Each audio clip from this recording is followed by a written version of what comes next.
तो हम लोग पिछले क्लास में फिनॉल के प्रिपरेशन मेथड सीख लिए थे।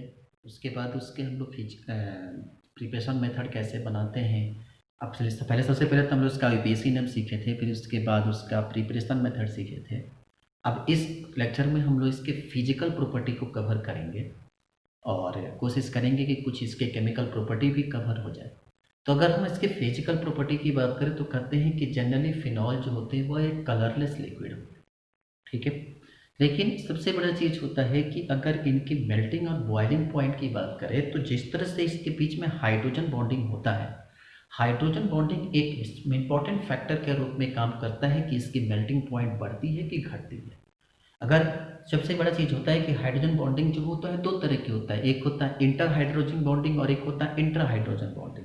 जब अगर कम्प्लेक्स ऑर्थो पोजीशन पर होगा तो ऐसी स्थिति में जब ऑर्थो होगा तो उसके पास इंट्रा हाइड्रोजन बॉन्डिंग होगा और यहाँ से इनकी बॉइलिंग पॉइंट जो होती है वो घट जाती है। लेकिन वहीं पर अगर मेटा पोजीशन पर काम करे, पैरा पोजीशन पे काम करे, तो जहाँ आप अगर वो ऑर्थो हो, पैरा हो, मेटा हो, इससे सीधा कंसेप्ट सीखो कि जहाँ पे hydrogen bonding intra hydrogen bonding काम करेगा वहाँ पे उसकी बॉइलिंग पॉइंट होती है वो घट जाती है। लेकिन जब वहाँ पर इंटर हाइड्रोजन बॉन्डिंग काम करता है तो हाइड्रोजन बॉन्डिंग क्या करता है, क्योंकि जितना अधिक हाइड्रोजन बॉन्डिंग मजबूत होगा उसके पास उसकी मेल्टिंग पॉइंट बॉइलिंग पॉइंट उतना ही क्या होगा, ज़्यादा होगी, ठीक है। तो ये इसके कुछ फिजिकल प्रॉपर्टी है। तो आप एक काम करो, लिखो phenol, physical property of phenol, उसमें लिखना शुरू करो, क्योंकि हम जो उसमें जो है आपका फिजिकल प्रॉपर्टी हम पूरा लिखवा देते हैं। लिखिए, फिर pure phenol are generally colourless solid having low melting point. Some phenols are liquid. Some phenols are liquid. They possess characteristic carbolic order. They turn reddish brown due to atmospheric oxidation and light. The substituent like NO2 group impart yellow colour to phenol. अगर उसमें NO2 लग जाएगा तो वो yellow colour में convert हो जाता है। एनो येलो कलर टू फिनॉल। लिखो, दे आर एस्प्रिंगली सॉरी हाँ as they are sparingly soluble in water, but phenol itself and di and tri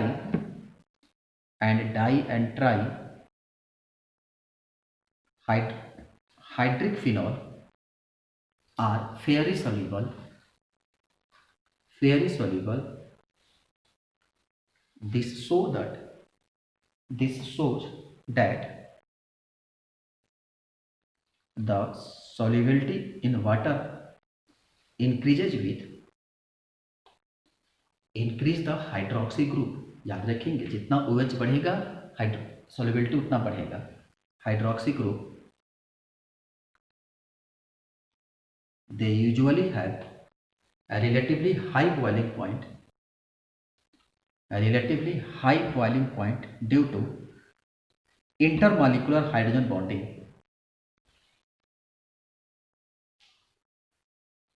That is phenol having boiling point 182 degrees Celsius,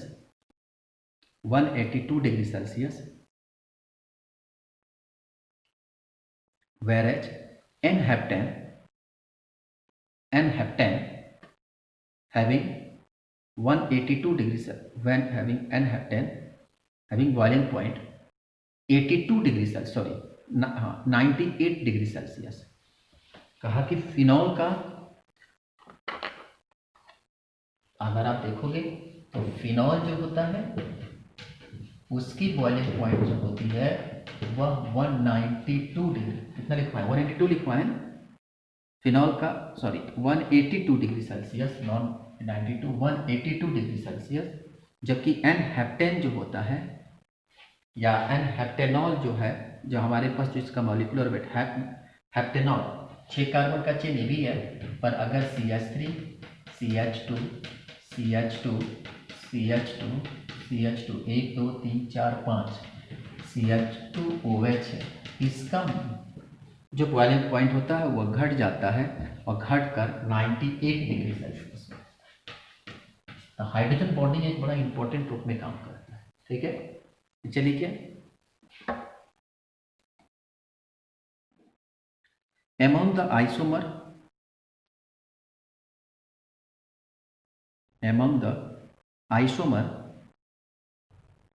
fluoro and nitrophenol,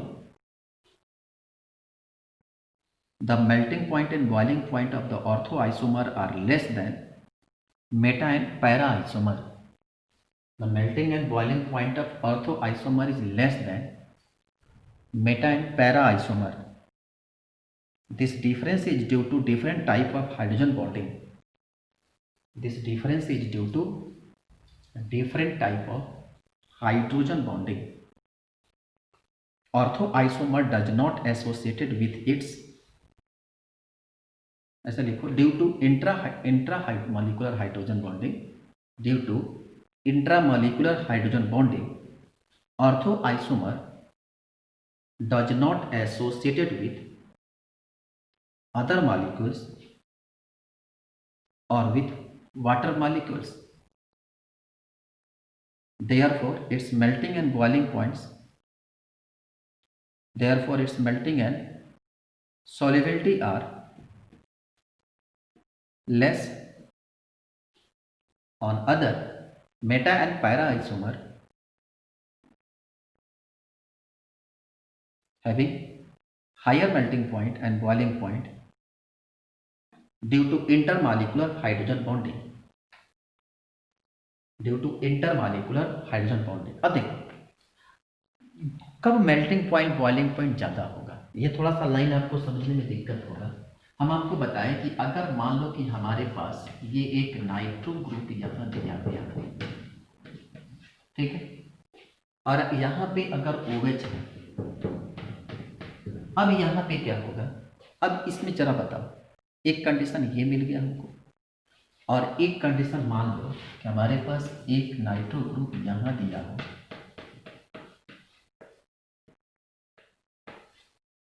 ठीक है, एक structure हमारे पास nitro group ऐसे दिया गया एक structure.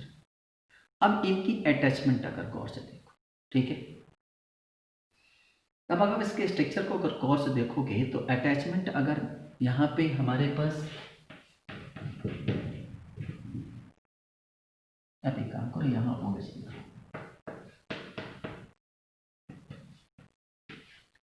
अगर आप गौर से देखोगे तो इनके पास हाइड्रोजन बॉन्डिंग करने की अदर कंपाउंड कॉम्प्लेक्स को आसानी से अटैच होने की टेंडेंसी होगी। यहाँ पर अगर कोई भी, अगर मान लो अगर NO2 ग्रुप को ही लेकर आ जाओ तो आसानी से क्या करेगा, ये इनके साथ हाइड्रोजन बॉन्डिंग कर सकता है। ये हाइड्रोजन बॉन्डिंग क्या कर सकता है, आसानी से ये कर सकता है, ठीक है, लेकिन यहाँ पे यह अपना ही कॉम्प्लेक्स खुद अटैच कर लिया, इसके पास दूसरा कोई अटैच कर नहीं सकता है, कोई H2O के मॉलिक्यूल्स भी यहाँ अटैचमेंट नहीं कर सकता है। इसके साथ अगर चाहे तो अगर आप इसको हटा दो तो यहाँ से आप क्या कर सकते हो, हाइड्रोजन के मॉलिक्यूल्स भी आसानी से क्या कर सकता है, इसके साथ अटैच कर सकता है, हाइड्रोजन ऑक्सीजन के बीच में बाइंडिंग कर सकता है। तो इनकी कंडीशन में क्या होता है कि यहाँ पे दूसरा कोई मॉलिक्यूल आकर अटैच नहीं हो सकता है, यहाँ सिर्फ अपने में ही बॉन्डिंग होगी, और यहाँ पे जो है बाहर से मॉलिक्यूल जो होंगे वह आसानी से अटैक कर सकते हैं। तो ये 1,2 पैरानाइट्रोफिनॉल है, पैरानाइट्रोफिनॉल है, और ये क्या है आपका ऑर्थोनाइट्रोफिनॉल है। तो ऑर्थोनाइट्रोफिनॉल में कोई बाहर से आकर अटैक नहीं कर सकता, लेकिन जबकि पैरानाइट्रोफिनॉल में बाहर से आकर कोई भी अटैच्ड हो सकता है। तो जिसमें जितना अधिक OH अटैच्ड होगा, बाहरी मॉलिक्यूल्स अटैच्ड होंगे, तो उसकी मॉलिक्यूलर बॉइलिंग पॉइंट क्या होगा, बढ़ेगा। तो इनके बीच में जो बॉन्डिंग होती है उसे हम लोग करते हैं inter hydrogen bonding, inter hydrogen bonding, ठीक है। और जैसे यहाँ पे इनके बीच का जो बॉन्डिंग है उसमें करते हैं हम लोग इंट्रा हाइड्रोजन बॉन्डिंग। तो जहाँ पे इंटर हाइड्रोजन बॉन्डिंग होगा वहाँ की मेल्टिंग बॉइलिंग पॉइंट ज़्यादा होगा, क्योंकि वहाँ पर अधिक से अधिक OH ग्रुप आकर क्या कर सकते हैं, अटैच हो सकते हैं। किंतु लेकिन परंतु जो आपस में अटैच, जहाँ इंट्रा हाइड्रोजन बॉन्डिंग होगा तो ऐसे कंडीशन में कोई बाहरी OH ग्रुप आकर अटैच नहीं होगा, और जब बाहरी OH ग्रुप अटैच नहीं होगा तो ऐसे कंडीशन में उनकी मेल्टिंग पॉइंट क्या करती है, घट जाती है। ये इसकी सबसे इंपॉर्टेंट फिजिकल प्रॉपर्टी है, ठीक है। चलो आप हेडिंग डालो, chemical property of phenol. Chemical property of phenol हम कोशिश करेंगे कि इसके बाद एक और लेक्चर में हम फिनॉल को पूरा सल्टा दें। इसकी केमिकल प्रॉपर्टी थोड़ा ज़्यादा इंपॉर्टेंट है, करीब करीब 10-11 केमिकल प्रॉपर्टी हमको पढ़ना है। गार्डनर-मैन-कोच रिएक्शन से लेकर कई सारे इसमें रिएक्शन सीखने हैं, ठीक है। सबसे पहले लिखो एसिडिक कैरेक्टर, केमिकल प्रॉपर्टी में लिखो एसिडिक कैरेक्टर, एसिडिक कैरेक्टर लिखो। फिनॉल आर फेयरली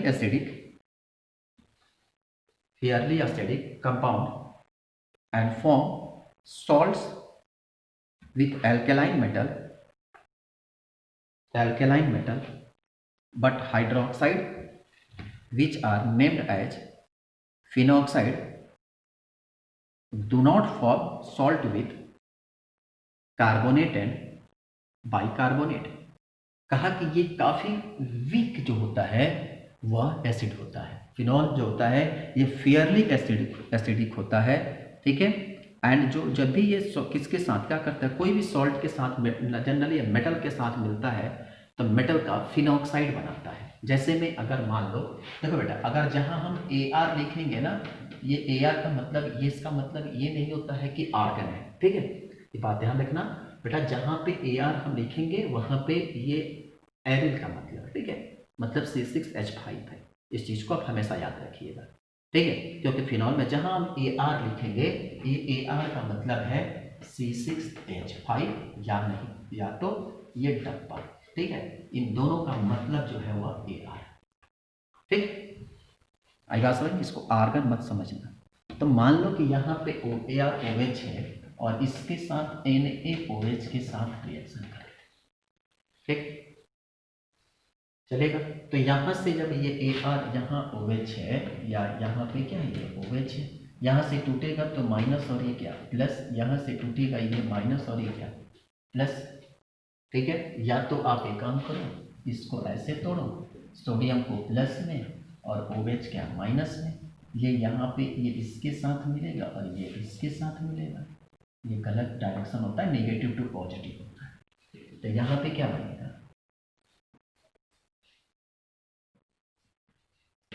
ONA और यहाँ से निकल गया क्या चीज H2, ठीक है। इसको कहते हैं हम लोग सोडियम फिनॉक्साइड। सोडियम ये आपको फिनॉल है और सोडियम है, तो इसको हम बोलते हैं सोडियम फिनॉक्साइड। क्या नाम देते हैं, सोडियम फिनॉक्साइड, ठीक है। अब जो सोडियम फिनॉक्साइड मिला, क्लियर हुआ। अब यहाँ पे हम लोग सोडियम फिनॉक्साइड तो बना लिए। अब अगर सोडियम फिनॉक्साइड जो है, ध्यान रखेंगे, अगर इसे कार्बोक्सिलिक के साथ अगर मिलाओगे तो फिर से पुरानी रिएक्शन दे देगा। आपको बताया कि सोडियम फिनॉक्साइड जो होता है, अगर जो हमारे पास एल्कोक्साइड होता है, अगर इसे स्ट्रॉन्ग एसिड के साथ मिला दो, जो एल्कोक्साइड है, जो आपका एल्कोक्साइड है, ठीक है, O-Na+, ठीक है। अगर इसको क्या कर दो कि किसी स्ट्रॉन्ग एसिड के साथ H2CO3, ठीक है, इसको हम लोग बोलते हैं क्या चीज, कार्बोनिक एसिड। ये एक स्ट्रॉन्गर एसिड होता है, ये है आपका कार्बोनिक एसिड। ये एक स्ट्रॉन्गर एसिड के रूप में काम करता है। और जब इसे आप कार्बोनिक एसिड के साथ मिलाते हो तो क्या बनेगा, आप जब इसका स्ट्रक्चर बनाओगे तो ये आपका OH ये आपका OH, ठीक है, चलेगा। अब यहाँ से आप एक काम करो, यहाँ से H2, अब ये चूंकि अपने सोडियम ऑक्साइड के रूप में है, अब यहाँ से जब इसको तोड़ोगे तो क्या होगा, अब ले आकर इस स्ट्रक्चर को इनके साथ मिला दो, मिलाकर इसके बाद इनको क्या कर दो, प्रोडक्ट बना दो। जरा सोचो, यहाँ से ये टूटेंगे, ठीक है, क्योंकि ये जनरली जो होता है ये कहाँ, इसका पार्ट है, तो आप इसको लिख सकते हो ना Na, चलो इसको लिख देते हैं, ठीक है। यहाँ से ये टूटेगा तो अपना ये प्लस और ये क्या माइनस, यहाँ से इसको मिलेगा, यहाँ से माइनस और ये प्लस, और यहाँ से ये इसको मिलेगा, तो क्या बनेगा, फिर से ये NaHCO3 बना लिया, और यहाँ से आपका ये फिनॉल बना लिया। तो कहा कि जब आप इसको किसी स्ट्रॉन्ग एसिड के साथ मिला देते हो, ठीक है, तो ये पुनः क्या करेगा, अपना पुराने एसिड में कन्वर्ट हो जाता है। तो इसे याद रखेंगे, ये हमेशा एक क्या करता है, एक काफ़ी कमजोर, एक वीक एसिड के रूप में, यानी कि ये एक वीकर एसिड के रूप में, एक काफ़ी कमजोर एसिड के रूप में पाया जाता है। तो मोस्ट कमजोर एसिड के रूप में होता है। तो नीचे लिख लो इसके, The salt phenoxide are decomposed by metal acid. The salt phenoxide are या sodium phenoxide are decomposed by mineral acid bracket में लिख लो कार्बोक्सिलिक एसिड और carbonic acid to give free phenol. So phenol are less acidic than carboxylic acid or even carbonic acid. कहानी क्या कहा कि जो हमारे पास सबसे पहले, चूंकि फिनॉल ये इतना वीक एसिडिक होता है कि आप जब इसे जनरली जब आप किसी मेटल के साथ मिलाते हो तो मेटल के मिलाने के बाद वो मेटल का हाइड्रोक्साइड तो बना लेता है, ठीक है। जब आप उसी मेटल के साथ मिलाते हो तो मेटल का क्या करता है, वो हाइड्रोक्साइड तो बना लेता है। लेकिन जब आप इसे किसी भी एक वीक एसिड, एक स्ट्रॉन्ग एसिड के साथ, ध्यान रखेंगे ये स्ट्रॉन्ग एसिड के साथ अगर आप क्या करते हो, अगर रिएक्शन कराते हो, ठीक है, अगर किसी भी एसिड की वीक और एसिड के और स्ट्रॉन्गेस्ट को पता करना तो क्या करना, उसको आपस में भिड़ा दो। अब भिड़ाने के बाद अगर वो हार मान जाता है, माने पुनः अपने पुराने पोजिशन में लौट करा जाता है। जब तक फिनॉल अकेले था तो सोडियम के मेटल को क्या किया, कहा कि हम तुमको ऑक्सीडाइज कर देंगे, दड़ा रहा था उसको। जब तक फिनोलवा अकेले था, वहाँ मेटल लेकर आया, मेटल हाइड्रोक्स मेटल आया, मेटल के साथ क्या किया, उसको रिड्यूस कर दिया, तुरंत सोडियम को भगा दिया, उसके सोडियम को खींच लिया अपने पास। लेकिन अब उसकी पहचान करना हो कि ये मजबूत है कि कमजोर है, तो किसी एक स्ट्रॉन्ग एसिड के साथ उसको भिड़ा दो। कहते हैं ना कि किसी व्यक्ति के पास कितनी मजबूती होती है, इस सिंपल तरीका सीखो कि किसी भी एसिड और बेस को कैसे आइडेंटिफाई करेंगे कि वो स्ट्रॉन्ग है कि बेस है। उसे क्या करो कि पहले चीज एक छोटे सिंपल रिएक्शन से रिड्यूस करो, ठीक है, और उसके बाद एक मजबूत एसिड या मजबूत बेस के साथ उसको भिड़ा दो। अगर वह उसके साथ आसानी से फाइट कर जाता है, ठीक है, तब तो वो एक स्ट्रॉन्गेस्ट कैटेगरी में आएगा। लेकिन अगर वो फाइट नहीं करता है और फाइट करने से जैसे फाइटिंग कराए और फाइटिंग कराने का पुनः आप क्या कर लिया, अपना हार मान लिया, अपने पीछे जो पहले रिड्यूस किया था, मतलब कि जो दूसरे से खींचा था, उसे पुनः क्या कर दे, अपना वापस कर दे। नहीं समझ में आया? मान लो कि अगर सिंपल तरीका सीखो, मान लो कि यहाँ पर ए है, एक एसिड है, ठीक है, और ये एक एसिड है, अगर ये किसी बेसी के साथ मिलता है, ठीक है, अब ये क्या किया, इसको फाइट किया और यहां से बी को लेकर भाग गया, बेचारा ये सी जो है वो अधूरा बच गया, ठीक है, बी को लेकर भाग गया। अब क्या करो, ये अगर इसको पहचान करना है कि ये मजबूत है कि कमजोर है, इसके साथ जो ए बी है, इस ए बी जो हमारे पास है या ए है, ठीक है, ये जब मिला इसके साथ तो किस फॉर्म में होगा, ए माइनस के फॉर्म में होगा। तो या तो आप एक काम करो, या तो ए बी को अटैक करो, और नहीं तो ए माइनस को अटैक करा दो, भाई जो एसिडिक फॉर्म में है, जो अगर मान लो कि अगर ये ROH है तो ये क्या O माइनस और H प्लस, यहां से ना किसी दूसरे को ये डिस्प्लेस करे, तो O के पास माइनस, तो या तो आप A माइनस को, नहीं तो क्या करो, जो यहाँ नया कॉम्प्लेक्स बना है ना, उसके साथ फाइट करा दो किसी एसिड, स्ट्रॉन्ग एसिड के साथ। मान लो कि यहाँ पर स्ट्रॉन्ग एसिड क्या हो गया, आपका CD हो गया, ठीक, स्ट्रॉन्ग एसिड के साथ अटैक करा दो। अगर अटैकिंग जब कराने के बाद ठीक है। यहाँ पर मान लो कि एक स्ट्रॉन्ग एसिड के साथ रिएक्शन करा दिया किसका, मान लो कि हमारे पास CD के साथ रिएक्शन करा दिया। अगर अटैकिंग के दौरान अगर ये पुनः अपने पुराने रूप में लौट कर आ जाए तो इसको अलग तरीके से समझाते हैं। एक मिनट, थोड़ा सा गलती हो नहीं, समझाने मेथड तो सही है, पर मान लो कि हमारे पास एक AH कंपाउंड है, ठीक है। अगर वह BC के साथ मिलता है तो क्या करेगा, ये H को कहेगा कि तुम जाओ इसको फाइट करो, तो क्या करेगा, यहां से ये बनाएगा AB और साथ में HC बना दिया, सब कुछ करो। तो यहाँ पे जो H था ये डिस्प्लेस हुआ, जो H डिस्प्लेस करना H प्लस आयन तो डिसाइड करता है कि ये प्रॉपर्टी एसिडी कितना है, बेसिक कितना है, ठीक है। तो यहाँ से ये H को क्या किया, यहाँ से इसको भगा दिया और दूसरे को अपने पास खींच लिया, इसे कहते हैं कब्जा जमाना। एसिडिक प्रॉपर्टी का धौस दिखाकर H को किया कि तुम जाओ, हम अपनी एसिडिक प्रॉपर्टी क्या करते हैं, H प्लस के आधार पर करते हैं, उसको पर धौस दिखाया और उसको अपने पर कब्जा कर लिया, ठीक। अब इस पर कब्जा करने के बाद अब हम कहेंगे कि ये मजबूत है, भाई इसके तुलना में तो ये मजबूत होगी, लेकिन हम डिसाइड करेंगे कि ठीक है तुम मजबूत हो, तुम एक एसिड हो, हम मान लो कि हम मेटल हैं, हमको एसिडिक प्रॉपर्टी से दूर दूर तक रिश्ता नहीं है, तो मान लो कि एसिड हो, ठीक है, मजबूत हो कि कमजोर हो, तुम्हारी व्यवस्था हम करते हैं। ये जाता है और एक स्ट्रॉन्ग एसिड के पास लाता है, ठीक है, और एक स्ट्रॉन्ग एसिड मान लो उसका नाम है BH या मान लो उसका नाम है DH, ठीक है, उसके पास भी H है, भाई स्ट्रॉन्ग एसिड है तो उसके पास H तो होगा ही, वो आता है और ये जो या तो आप AH या तो A माइनस और H प्लस है, और नहीं तो आप जो AB बनाए हो या तो AB से लड़ाओ माइनस और AB प्लस, या A माइनस और H प्लस, किसी से बढ़ा दो, ठीक है। अगर ये जो हमारे पास जो AB है अगर इनके साथ ये भिड़ता है और भिड़ने के बाद इनके H प्लस को ये एक्सेप्ट नहीं करता है, फाइटिंग करता, दो अलग अलग प्रोडक्ट बना देते हैं, तब तो जाहिर सी बात है कि ये भी जो होगा वो स्ट्रॉन्ग होगा।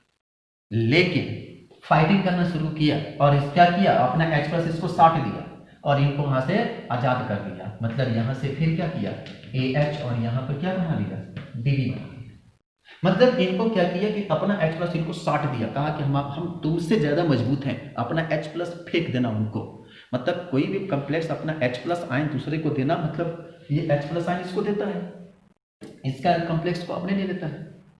लेकिन जब ये भी एसिड, अब यहां पर इससे मजबूत एसिड मिला तो अपना अब फाइटिंग होगा ना कि हम अपना H प्लस तुमको दे कि तुम अपना H प्लस हम लें, ये H प्लस अगर पुनः दे देता है और फिर से अपने ये पुराने कॉम्प्लेक्स में लौट के आ जाता है, तो मतलब कि जो पुनः लौट के आ गया वह आपका क्या होगा, वह वीकर एसिड होगा, और जो लौट अपना दे दिया ये आपका क्या कहलाएगा, स्ट्रॉन्गर एसिड होगा।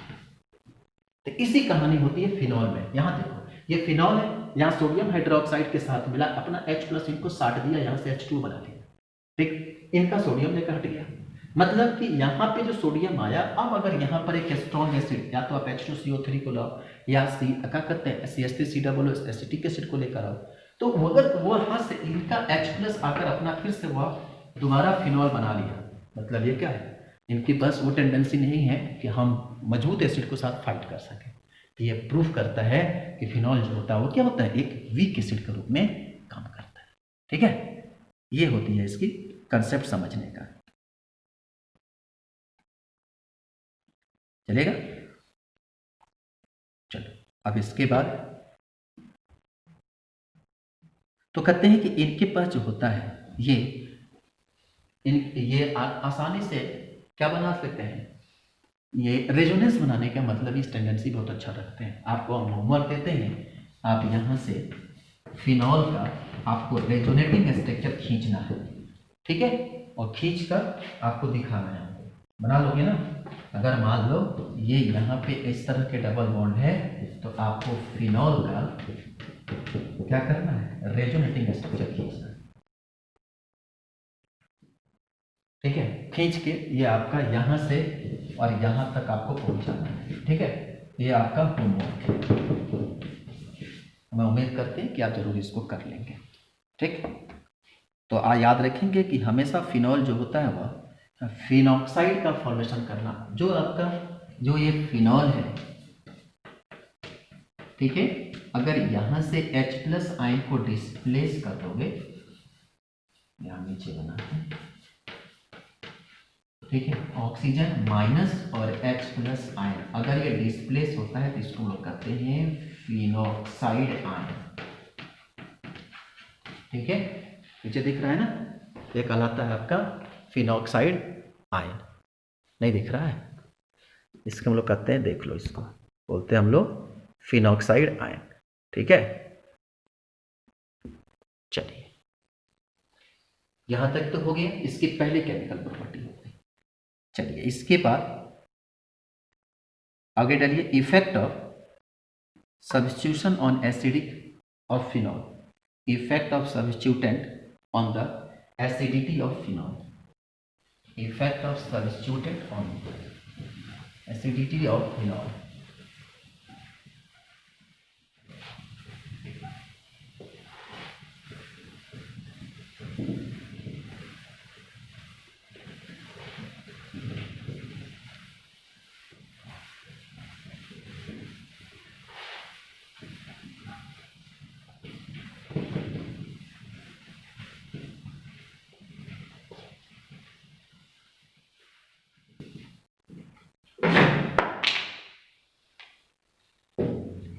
हो गया, लिखिए, effect of substituent on acidity of phenol. लिखो, the acidic characteristic of phenol is greatly affected by substituent on the ring electron attracting group like NO2, Cl minus, etc. Increase the increase acidity of phenol while electron repelling group like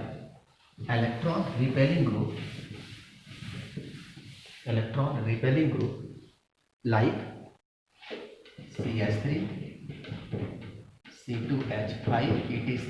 मतलब plus आई है, CH3 का लिखे, increase acidic phenol, ऐसे एक minute लिखो, electron, ऐसे शुरू से लिखो फिर से, the acidic character of phenol is greatly affected by substituent on the ring. हो गया, लिखो, electron attracting group like NO2, Cl, etc. Increase the acidity of phenol. ये इलेक्ट्रॉन फिनॉल के एसिडिक प्रॉपर्टी को इंक्रीज करता है, acidity of phenol, while electron repelling group like CH3, C2H5, etc. Decrease the acidity of phenol. हो गया, नीचे लिखो, electron withdrawing group stabilize the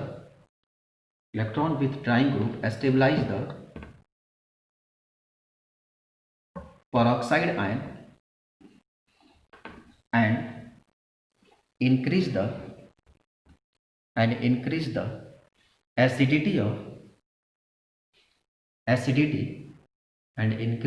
acidity by dispersing its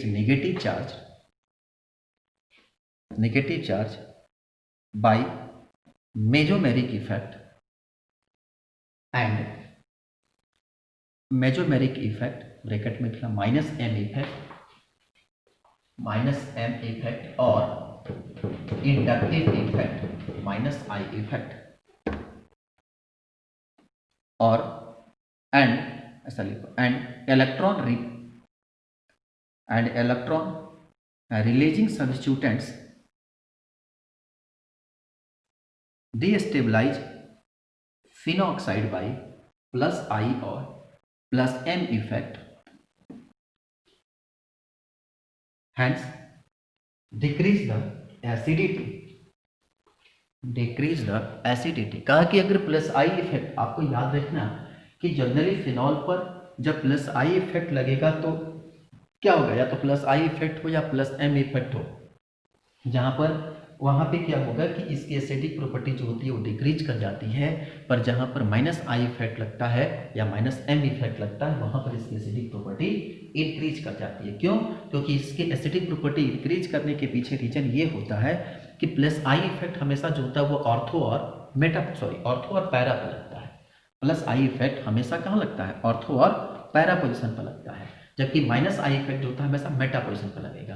तो कहा कि ऑर्थो पोजिशन पर अगर माइनस आई अगर ऑर्थो लगेगा तो ऐसी स्थिति में क्या होगा कि जब प्लस आई होगा तो वहाँ पर इलेक्ट्रॉन को जब अट्रैक्ट रिपेलिंग ग्रुप लगेगा, जब रिपेलिंग ग्रुप लगेगा तो ऐसी स्थिति में जब इलेक्ट्रॉन को वैसे कम्प्लेक्स जो इलेक्ट्रॉन को क्या करे, रिपेल करे, ठीक है। और जब इलेक्ट्रॉन को रिपेल करेंगे तो रिपेल करने के दौरान क्या होगा कि इलेक्ट्रॉन की टेंडेंसी कम्प्लेक्स को स्टेबलाइजेशन करने की कैपेबिलिटी घट जाती है, ठीक है। अट्रैक्ट करेगा तो ऐसी स्थिति में क्या होगा कि उसकी स्टेबिलिटी कैपेबिलिटी बढ़ेगी, H प्लस आयन की टेंडेंसी बढ़ेगा, इलेक्ट्रॉन को अट्रैक्ट करने की कैपेबिलिटी बढ़ेगी।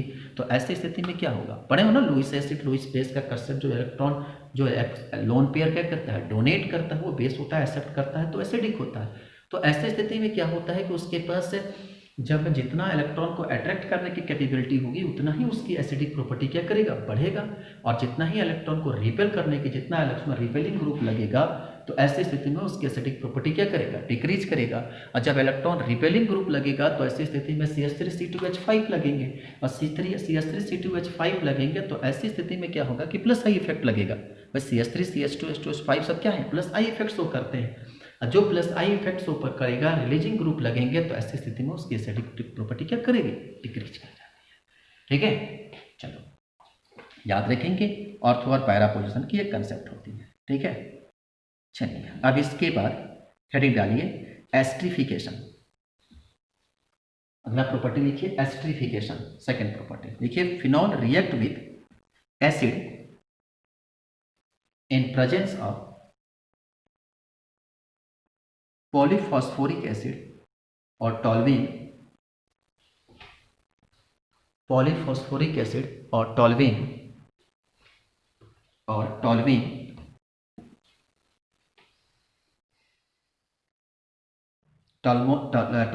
Sulphonic acid to give phenyl ester. आप या तो इसे कार्बोक्सिलिक के साथ मिला दो। तो अभी जरा मान लो कि जो हमारे पास कॉम्प्लेक्स है, जब ये फिनॉल है,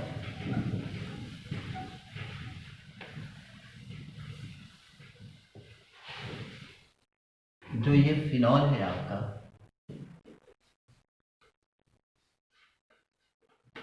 अगर इसे RCOOR या CH, RCOOH,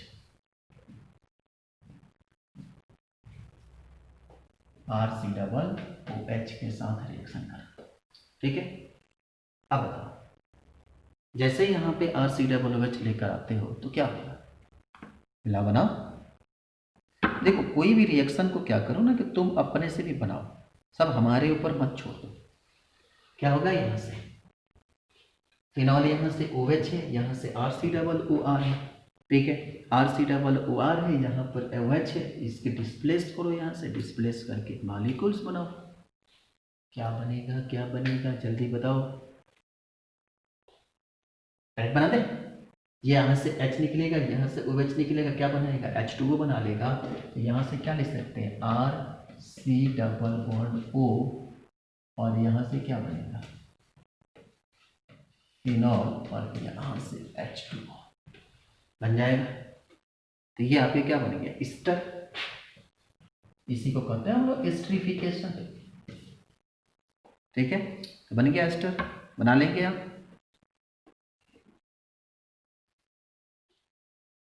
चलो अगली को एसाइलेशन। अगर लिखो एसाइलेशन, नेक्स्ट थर्ड प्रॉपर्टी में एसाइलेशन।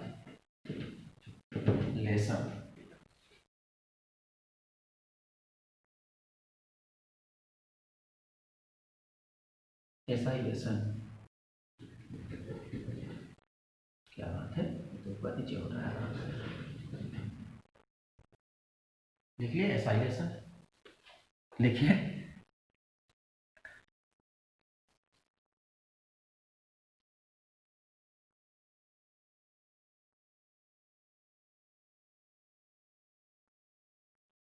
देखो व्हेन हाइड्रोजन एटम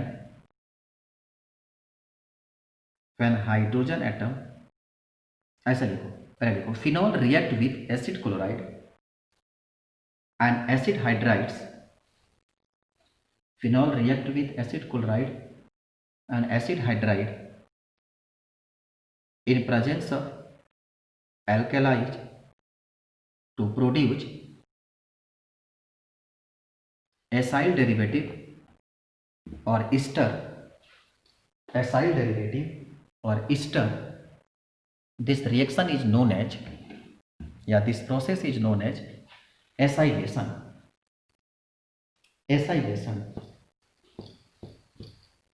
यही दिक्कत है चौक से पढ़ाने में, पूरा शरीर भर जाता है। आगे लिखिए when hydrogen atom of phenolic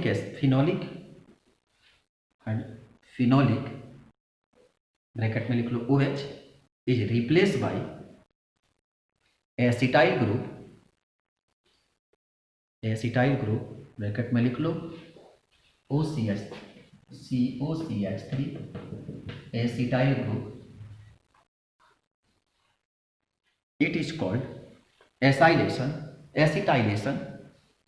is called acetylation, acetyl group आ रहा है acetylation, and when it replaced by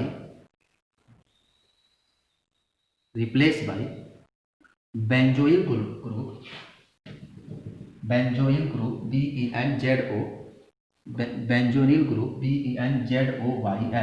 benzoyl group, ठीक है COC6H5 benzoyl group, it is called benzoylation यहाँ पर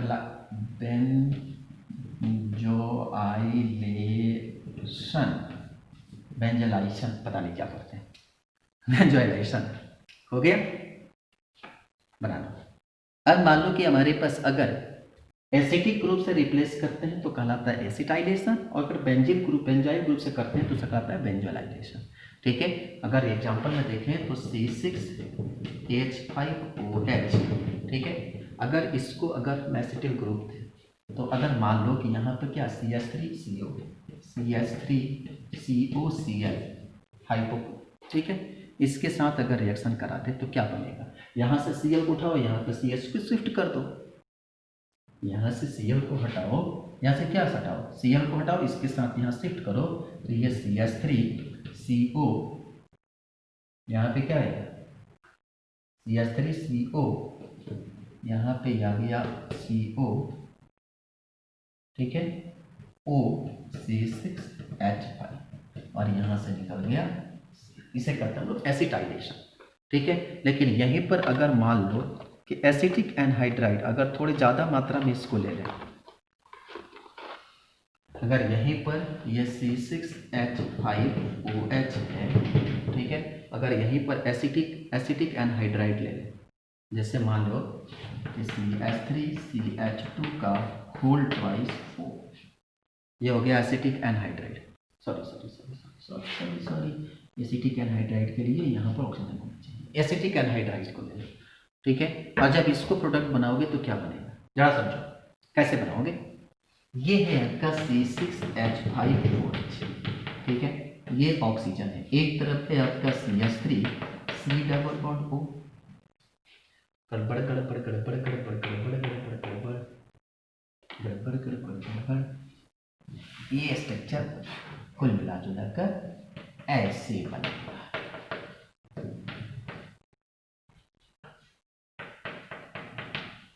ठीक है, अब एक काम करो, फटाक से इसको तोड़ दो, यहां से तोड़ोगे तो माइनस हो गया प्लस, किसी एक को कहीं से भिड़ा दो, अगर मान लो यहां से तोड़ोगे तो इसको अगर कहीं से ब्रेक करते हो, सपोज करो तोड़ना, इसमें इसी तोड़ देते हैं, ठीक है। तो यहाँ से टूटेगा क्या, ये प्लस में और ये माइनस।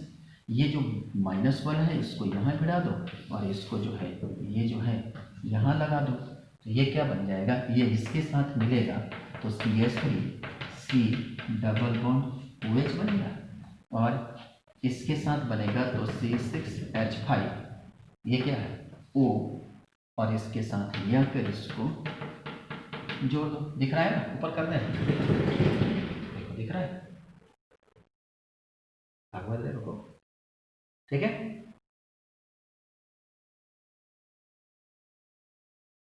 आसानी से क्या बना है, यहाँ पर एक प्रोडक्ट ये और एक बन गया आपका एसिड।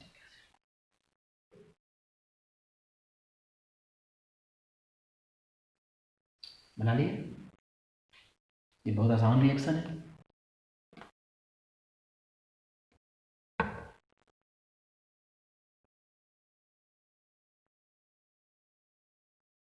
हो गया, तो लिखे benzoylation of phenol in presence of, अगर यही reaction in presence of alkaline is known as Schotten Baumann reaction. Schotten SCHOTTONBAUMAN Baumann reaction, Schotten Baumann reaction, Baumann double N होता है।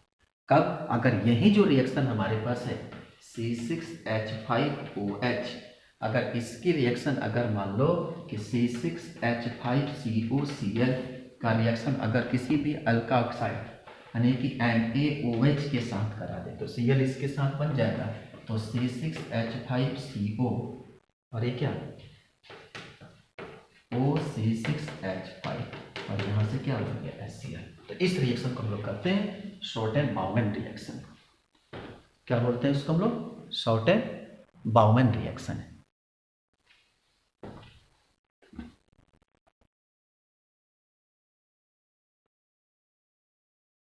ठीक है,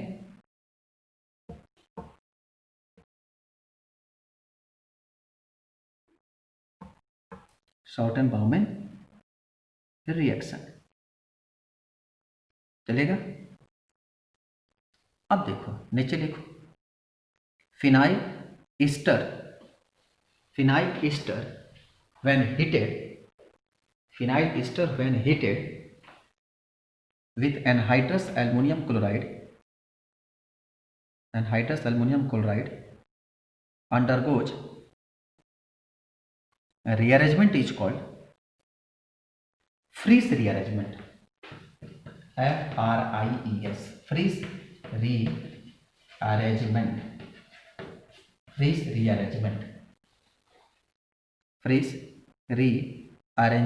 डबल R होता है। आप स्पेलिंग मिटा लेना बेटा, हमारी स्पेलिंग जो है वो बिल्कुल गलत होती है, इसीलिए आप लोग स्पेलिंग पर ध्यान मत दीजिएगा। हमारी आप इंग्लिश के बहुत तेज है, हम मेडिकल कॉलेज के स्टूडेंट जो होते हैं ना उनकी अंग्रेजी बहुत कमजोर होती है, ठीक है।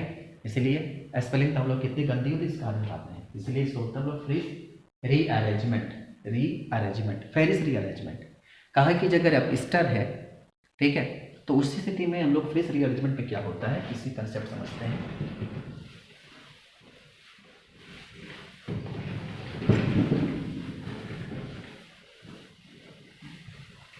ये बोर्ड भी जो है ना ऊपर नीचे हम आसानी से इसको कर सकते हैं।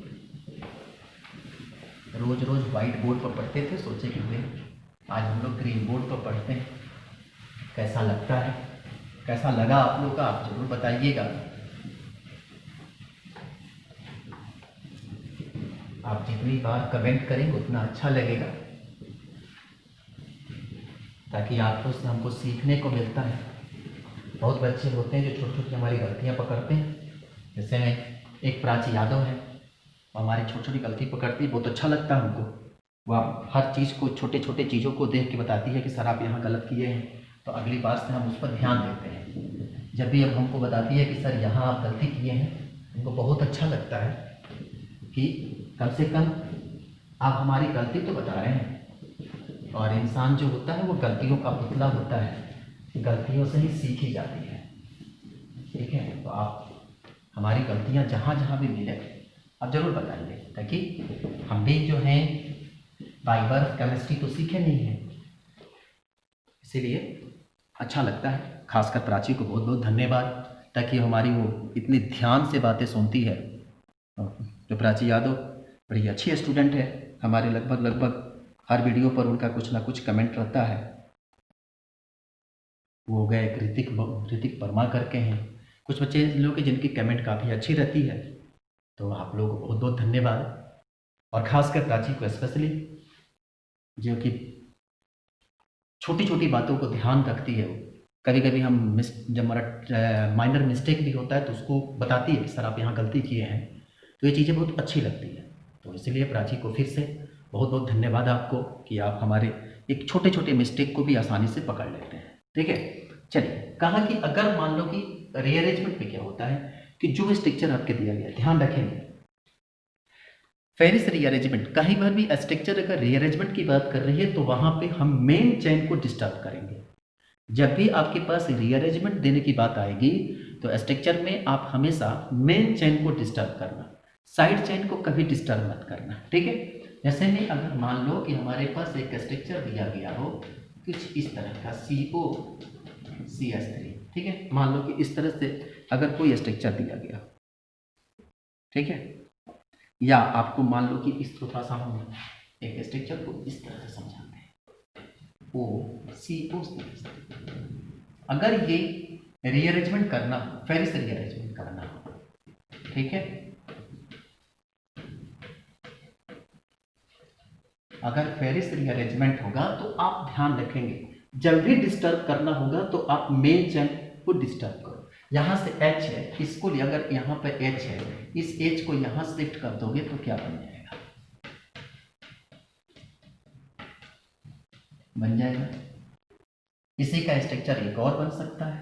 अगर ये ऑर्थो पोजीशन को डिस्टर्ब किए, अगर पैरा को मेटा को डिस्टर्ब करेंगे ये भी बन सकता है।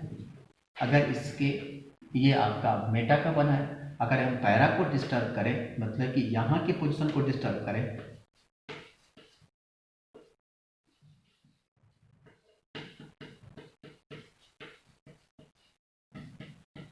इसको करते हैं हम लोग फेरिस रीअरेंजमेंट। ठीक है, लोकेशन क्या हुआ कि अपने स्ट्रक्चर को हम डिस्टर्ब करके स्ट्रक्चर नया तैयार करते हैं, हम लोग करते हैं फेरिस रीअरेंजमेंट। ठीक है, तो यहाँ तक तो हम लोग सीख लिए इसकी केमिकल प्रॉपर्टी के बारे में। अगर हम तो यहाँ तक रीअरेंजमेंट तो हम लोग सीख लिए। अब इसके बाद हम लोग जो मिलेंगे किस तरह से इसका, अगर मान लो कि कभी कभी बच्चे क्या होते हैं, ये जो अरेंजमेंट कराई जाती है वह AlCl3 के प्रेजेंस में होती है। सारी रीअरेंजमेंट जो होती है वह AlCl3 के प्रेजेंस में होती है। ठीक, कई बार बच्चे पूछ रहे थे कि सर ये AlCl3 के प्रेजेंस में आप जो मैकेनिज्म कराते हैं, रीअरेंजमेंट कराते हैं, जरा बताएंगे कि आप कैसे कराते हैं। देखो, इसका मैकेनिज्म बहुत आसान है।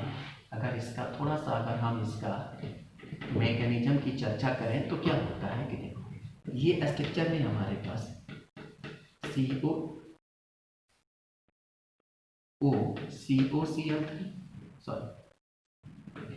CH3, यहाँ पर AlCl3 का मिल रहा है। यहाँ जब यहाँ से आकर अटैक कराओगे, इसको लेकर यहाँ अटैक कराओगे तो क्या होगा, यहाँ पे ऑक्सीजन है, ये आपके क्या है COCl3 है, इसके साथ आकर एल्युमिनियम AlCl3 अटैच्ड होगा। ठीक है, जैसे यहाँ पर AlCl3 अटैच्ड होगा तो यहाँ पर क्लोरीन नेगेटिव के साथ आएगा तो ऑक्सीजन पर क्या आएगा, पॉजिटिव चार्ज। तभी तो जाकर ये इलेक्ट्रॉन इसको देगा तो ये अपन चार्ज क्या करेगा, अटैच्ड हो रहा है, क्योंकि ऑक्सीजन ऑलरेडी अपनी वैलेंसी को क्या किया हुआ है, कंप्लीट किया हुआ है। अब क्या होगा कि यहाँ से जाके ध्यान रखेंगे सारे रिएक्शन जो होते हैं वो जनरली कैसे होते हैं, रिवर्सेबल होते हैं। ठीक है, अब जो क्या होगा कि जैसे ही यहाँ से मॉलिक्यूल से ब्रेक करेगा तो ये AlCl3 यहाँ आएगा और यहाँ से क्या होगा, ये पॉजिटिव के साथ ये डिस्प्लेस होगा यहाँ पे, तो ये नेगेटिव, ये जो कि जो इसका पॉजिटिव है ये इसको मिल जाएगा, तो यहाँ से क्या बना लेगा, ये आपका AlCl3 और यहाँ से क्या बना लेगा, ये यहाँ से CH3C डबल बॉन्ड O और इसके ऊपर क्या आ गया, नेगेटिव चार्ज। देख के बताओ यहाँ तक कोई दिक्कत है तो, यहाँ से सॉरी नेगेटिव कैसा, यहाँ पर आ गया कैसा, पॉजिटिव चार्ज। अब जरा गौर से देखो, यहाँ तक तो कोई दिक्कत नहीं है। अब ये क्या करेगा, आकर ऑर्थो पोजीशन पर अटैक करेगा। जब ये आकर ऑर्थो पोजीशन पर अटैक करेगा तो यहाँ पे O AlCl3 है, ठीक है, क्या है यहाँ पर O AlCl3 है, माइनस में अगर मान लो कि यहाँ पे क्या है, एक H है और ये आकर यहाँ पर C डबल बॉन्ड O और ये क्या CH3, ये H प्लस जो था उस आकर क्या करेगा, इस सेंटर पर अटैक करेगा तो इसकी बैलेंसिंग क्या हो गई, कंप्लीट हो गई। अब यहाँ पर हाइड्रोजन जो है, जो H प्लस आयन के रूप में है, अब ये हाइड्रोजन जो होगा वह आकर क्या करेगा, अटैक करेगा। अब देखो, अभी तक हम लोग जो डबल बॉन्ड इसको खींचते थे ना, अब इसको आप एक काम करो, बॉन्ड दिखा दो। अब इसका बॉन्ड जो होगा वो क्या होगा, क्लीवेज होगा। अब ये बॉन्ड क्लीवेज होगा तो ये क्या करेगा, यहाँ पर शिफ्ट होगा, और जब शिफ्ट होगा तो ऐसे कंडीशन में अब ये यहाँ से इलेक्ट्रॉन ये शिफ्ट करके नेगेटिव चार्ज को मेंटेन करेगा, और यहाँ से क्या बनेगा, ये ऑक्सीजन तो क्या डबल बॉन्ड, ठीक है, डबल बॉन्ड, और यहाँ क्या AlCl3, इसके ऊपर नेगेटिव चार्ज आ गया, डबल बॉन्ड होगा तो क्या आएगा, पॉजिटिव चार्ज आएगा, ठीक है, पॉजिटिव चार्ज आ गया। अब यहाँ से क्या होगा कि जैसे ही अब कॉम्प्लेक्स का फॉर्मेशन करेगा और डबल बॉन्ड AlCl3 हो गया, ठीक है। अगर मान लो कि अगर इस डबल बॉन्ड को अगर हम अब इसको यहाँ से ब्रेकेट हटाते हैं, ठीक, मतलब ये जनरली जो जब ये ब्रेक करेगा, समझना यहाँ पर, अगर जब ये ब्रेक करेगा तो यहाँ पे इनकी बॉन्ड तो टूट गई, यहाँ ऑलरेडी बॉन्ड था, ठीक है, यहाँ से आपका ये बन गया C डबल बॉन्ड O और यहाँ पे क्या आ गया CH3। अब जो है ये यहाँ पर जैसे अटैक करेगा, अटैकिंग ग्रुप आएगा, तो अटैकिंग ग्रुप के दौरान क्या करेगा कि यहाँ से अब ये बॉन्ड धीरे धीरे क्या करेंगे, शिफ्ट होना शुरू करेंगे। बॉन्ड जब शिफ्ट होना शुरू करेंगे तो अब इस तरह से बॉन्ड टूटेगा, क्या होगा कि बार बार क्लीवेज होगा, हम डायरेक्ट स्टेप खींच देते हैं, ठीक है। अब ये जब क्लीवेज होना शुरू होगा तो क्या होगा कि यहाँ से जो H प्लस आयन जो निकला था वो आकर डायरेक्ट क्या करेगा, जो H प्लस आयन था वो आकर अटैक करेगा, तो क्या होगा, यहाँ से ये आपका ये हो गया आपका OH, ठीक है, और इस लोकेशन पर आ गया आपका CH3 और यहाँ से आपका AlCl3 बाहर निकला। ओह सट, यहाँ AlCl3 है, AlCl3 क्या हो गया आपका बाहर निकल गया। अगर आपको और डिटेल सीखना है तो आप इसको क्या कर सकते हो, और डिटेल कर सकते हो, चाहोगे और इसको एक्सटेंड करना तो बहुत आसान है एक्सटेंड करना। यहाँ से ये H जो होगा इसके ऊपर अटैक करेगा, ठीक है, क्योंकि अब देखो ये H जो है यहाँ पर जाकर अटैक करेगा।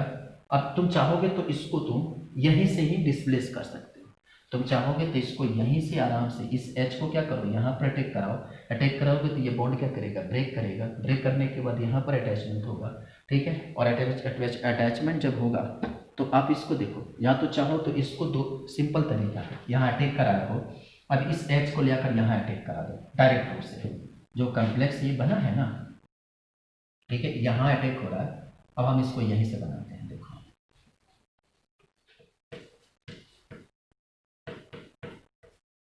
यहाँ पे AlCl3 है, ठीक है।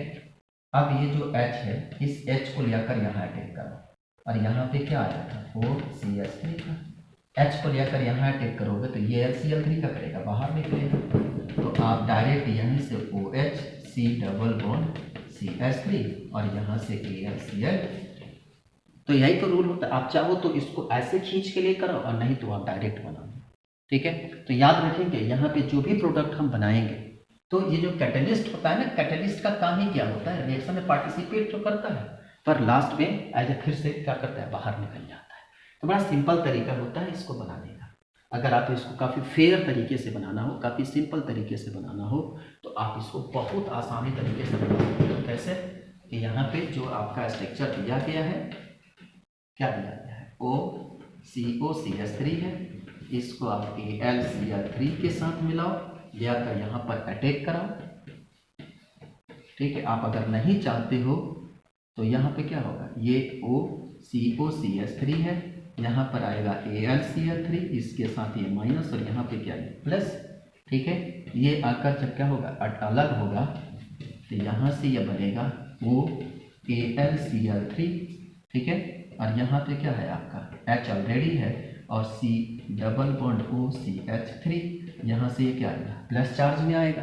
ठीक है, अब एक काम करो, इसको ले आकर यहाँ अटैक करो, यहाँ ले आकर इसको अटैक करो, तो क्या बनेगा, यहाँ से बन गया OH, यहाँ आ गया COCH3, और ये क्या करेगा, यहाँ से जो माइनस था ये बाहर निकल जाएगा, तो क्या बना लेगा, AlCl3 बाहर निकल गया।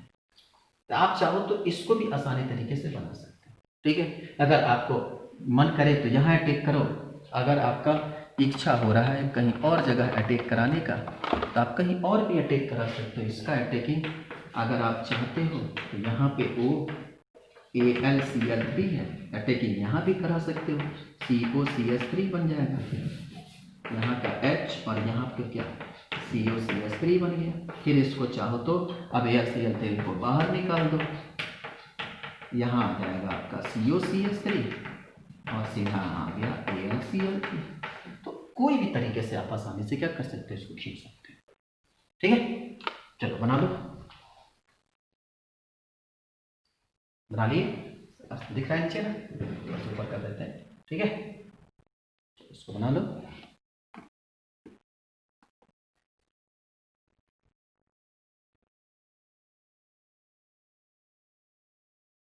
चलो, इसके बाद हम लोग मिलेंगे नेक्स्ट क्लास में इसके अगले केमिकल प्रॉपर्टी के साथ। तब तक के लिए आज के लिए इतना ही, और आपको जहाँ भी किसी तरह की कोई दिक्कत होगी, कोई समस्या होगा, तो आप इसको जरूर क्या करिएगा, मेंशन करिएगा, बताइएगा। आज की सेवा इतना ही, तब तक के लिए थैंक यू सो मच।